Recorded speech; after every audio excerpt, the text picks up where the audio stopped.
name is Canaan. I'm 14 years old, and in this video, I'm going to share a little bit about the history of saws, and then I'm going to demonstrate how to saw.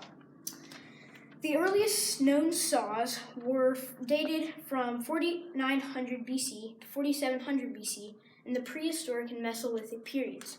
These saws had small teeth and were made mainly of rock.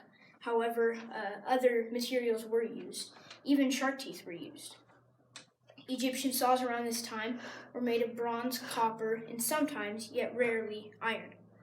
Saw technology greatly increased around 1200 BC.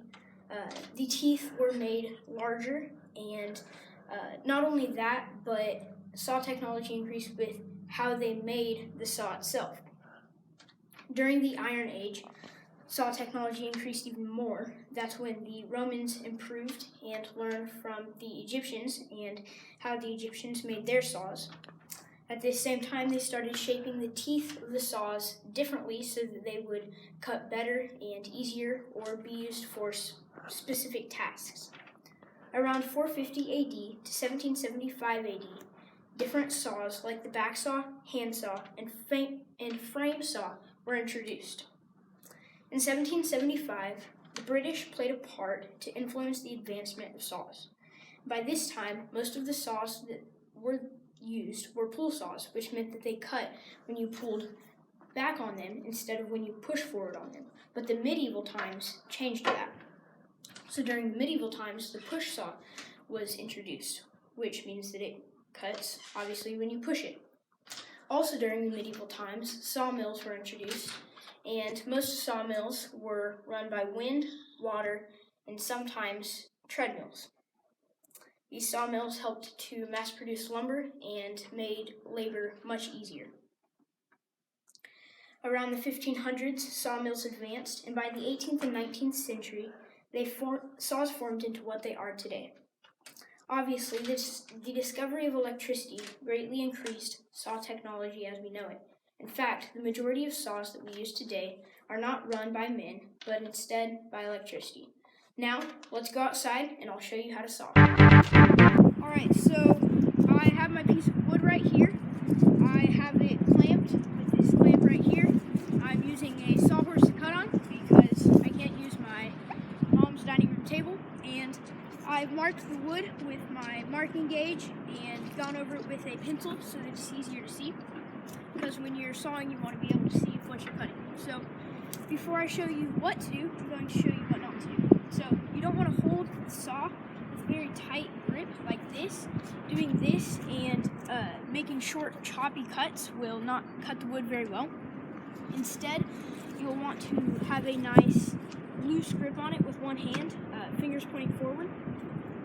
Now, when you are sawing, it's actually okay to put your other hand right here as a guide so that you can put your saw on this line and just go right along nice and loosely. But obviously be careful, you don't want to put it too close or pick up the saw when you're cutting. Now, if you're right-handed, you're going to put your left foot forward and place the saw on your line. If you're left-handed, put your right foot forward. But I am right-handed, so I'm going to do this and put my hand right here as a guide. Now, nice and loose right here with my hand. Really what you want to do, don't press down. Pressing down will actually not cut it near as well, near as fast. So you're just going to set it down and just cut it really soft. Now, you might find that it's hard to start cutting. It's probably because you have the saw all the way down on it. You want to start sawing with as little of the teeth on the piece of wood as possible to start it easier. So start it like that, and then once you get that going, you place your thumb there, then it should start cutting really easy. And if you get stuck in a hard spot, don't try to just shove through it. You're going to get off.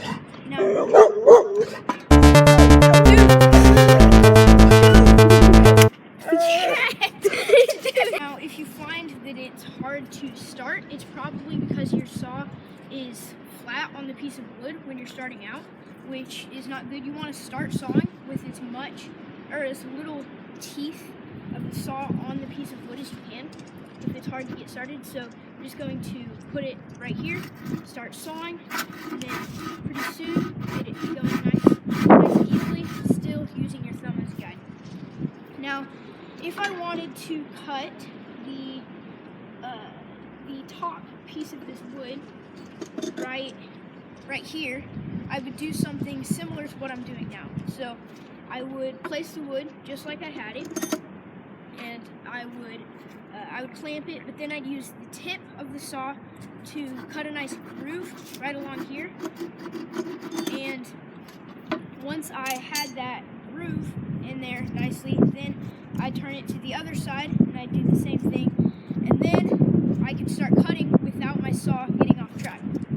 Now another thing, because your saw will get off track, it may seem weird when you're holding it because you're not looking at it right down the center, but it's actually best if you, when you can see all of this side of the saw, you don't want to be holding it at this angle. That's what'll happen a lot of the time when you start going, is that you'll start going at the wrong angle. So it's okay to even overcorrect yourself, because eventually you'll just fall back into this. So I hope you learned a lot from this video, and remember, don't cut yourself.